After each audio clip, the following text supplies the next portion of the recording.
Знакомая ситуация, конец учебного года, итоговая контрольная. Нужно вспомнить все. В глазах паника, а в голове пустота. Что делать? Хочешь школу взрывать? Слышали про случаи, когда срывали уроки под предлогом того, что школа заминирована? При пожаре, дорожном происшествии, взрыве бытового газа или другом чрезвычайном случае нужно звонить 112. Это служба спасения. Туда можно дозвониться, даже если у вас нет денег на счету или вообще отсутствует симка в телефоне. СО 112-64. Что случилось? У вас пожар? Конфликт с соседями? Скорая требуется. Для того, чтобы МЧС выехали на место происшествия, должна произойти целая цепочка событий. Ваш звонок автоматически направляется сюда, в диспетчерскую. Оператор обрабатывает звонок и направляет к вам все нужные службы. Алло, в лицее номер 46 заложена бомба. СО 112, 42, слушаю вас. Алло, говорит, что у вас случилось? Бомба? По какому адресу? Город Уфа, улица. Какая номер школы? Откуда такая информация, что заложена бомба? Сколько вам лет? А взрослые рядом есть? Хорошо, представьтесь, пожалуйста, ваша фамилия, имя, отчество. На любой звонок составляется заявка. В ней указывается, откуда идет звонок, это определяется автоматически. Далее записывается номер дома, номер квартиры, подъезд, этаж, фамилия, имя, отчество, кому нужна помощь.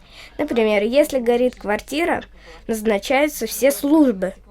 Все звонки обрабатывает диспетчер, настоящие герои невидимого фронта. От их работы зависит исход событий.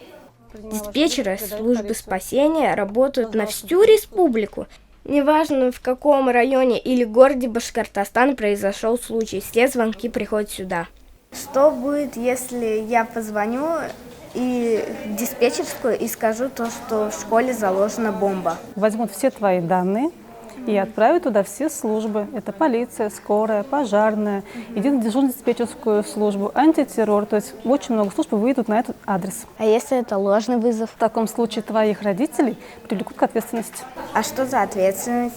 Ответственность – это значит, что твоим родителям будет применено административное взыскание в виде штрафа, предусмотренного судом. А сколько это в деньгах? А данную сумму назначает суд, но эта сумма не менее 250 тысяч рублей. Сколько вам звонков поступает за рабочие сутки? В сутки в диспетчерский центр поступает порядка 5-6 тысяч звонков, иногда бывает больше в праздничные дни. На каждого диспетчера приходится примерно 600-800, иногда 900 вызовов. А что если звонят дети? Вы всем верите? Каждый вызов у нас отрабатывается, проверяется. Где надо учиться, чтобы работать диспетчером? Мы проходим обучение в учебно-методическом центре, где у нас проходят также психологические занятия, чтобы диспетчер всегда сохранял спокойствие, умел разговаривать с заявителями разного психологического настроя. Если вы совершили ложный вызов, то вас ставят на учет в полиции, а родителям выписывают штраф в несколько сотен тысяч рублей. Если такая шалость повторится, в будущем это очень негативно отразится на вашей карьере. Таких шутников не берут на государственную службу и руководящие должности. Помните самое главное, пока служба спасения ищет вашу вымышленную бомбу, кто-то реально в беде. За такие ложные вызовы одними нотациями не обойдетесь. Помните, лучше получить двойку и исправить ее, чем исправлять свою репутацию, испорченную такой несмешной шуткой. Ежов Тимур, Ильнар Бигбов, специально для Горы новостей.